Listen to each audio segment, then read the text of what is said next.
नमस्कार मंडळी, पावसाला सुरुवात झालेली आहे आणि मस्त अशा थंडगार वातावरणामध्ये आपल्याला भजी खाण्याची तर इच्छा होतेच। चला तर आज आपण कुरकुरीत अशी कांदा भजी करणार आहोत। एकही थेंब पाणी किंवा सोडा न वापरता आपण मस्त कुरकुरीत अशी ही कांदा भजी तयार करणार आहोत। तर त्यासाठी इथे मी बघा कांदे उभे बारीक चिरून घेतलेले आहेत। एकदम पातळ असे आपल्याला हे कांदे चिरून घ्यायचे आहेत।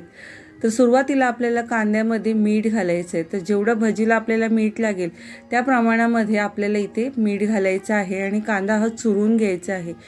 एक कांदा चांगला चुरून घ्यायचा आहे। कांद्याला जिथपर्यंत पाणी सुटत नाही तिथपर्यंत कांदा आपल्याला छान असा चुरून घ्यायचा आहे। एक साधारण 2 ते 3 मिनिटं तरी आपल्याला हा कांदा चांगला चुरून घ्यायचा आहे। हे बघा अशा पद्धतीने आपल्याला हा कांदा हाताने असा मस्त असं चुरून घ्यायचा आहे। आणि ही बघा आता इथे कांद्याला पाणी सुटलेलं आहे। आपल्याला हाताला पण जाणवतं की पाणी सुटलेलं आहे। तर ह्यामध्ये आता आपण पाव चमचा हळद घातलेली आहे आणि 1.25 चमचा आपण लाल तिखट घालणार आहोत।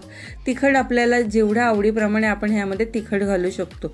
तर ही सुरुवातीलाच आपल्याला ह्या कांद्याला चांगले हे मसाले लावून घ्यायचे आहेत, म्हणजे कांद्यामध्ये छान तिखट आणि हळद चांगली मुरली जाते। म्हणून सुरुवातीलाच आपल्याला तिथे तिखट घालायचं आहे। तर चांगलं मिक्स करून झाल्यानंतर आता आपल्याला ह्यामध्ये बेसन घालायचं आहे। तर बेसन घालताना सुद्धा आपण ह्यामध्ये थोडं असं बेसन घालायचं आहे।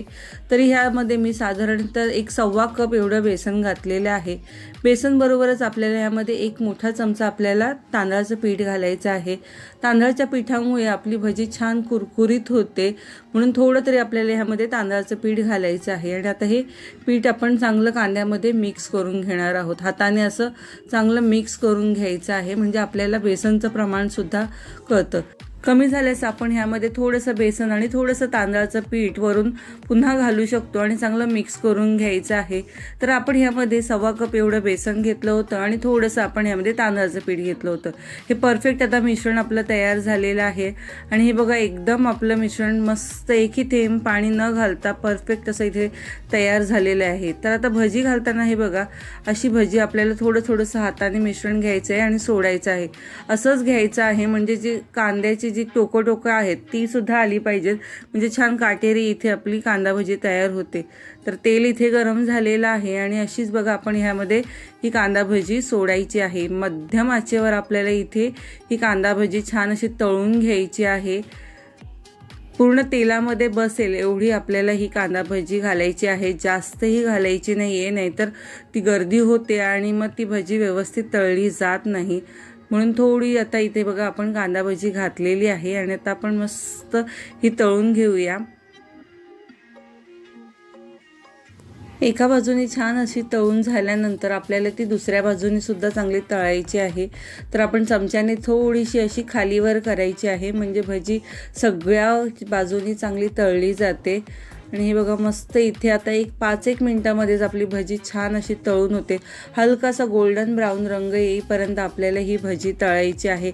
जास्तही गडद करायची नाहीये, नाहीतर ती कडवट लागू शकते। म्हणून हलकासा गोल्डन रंग येईपर्यंत आपल्याला ही भजी छान अशी तळून घ्यायची आहे।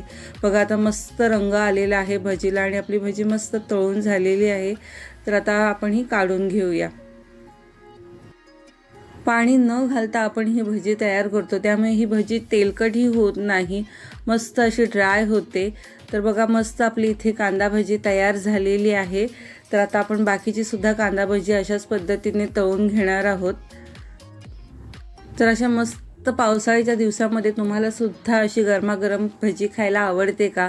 मला व्हिडिओमध्ये नक्की कमेंट करून सांगा। आणि ही बघा दुसरी पण आपली मस्त कांदा भजी इथे तळून झालेली आहे। तर आता कांदा भजी बरोबर खायला आपल्याला मस्त अशी मिरची सुद्धा आपण ह्यामध्ये तळणार आहोत। आता ही मिरची जेव्हा आपण तेलात तळतो त्यावेळेला त्याची मिरची जी पुढची टोकं आहेत ती आपल्याला थोडीशी मोडायची आहेत आणि मिरची तळायची आहे, नाहीतर ती तेलामध्ये उडू शकतात। तर मिरची आपली इथे तळून झाली आहे। मिरचीवरती थोडंसं मीठ भुरभुरवायचं आहे आणि मस्त गरमागरम कांदा भजी बरोबर ही मिरची खायला खूपच छान लागते।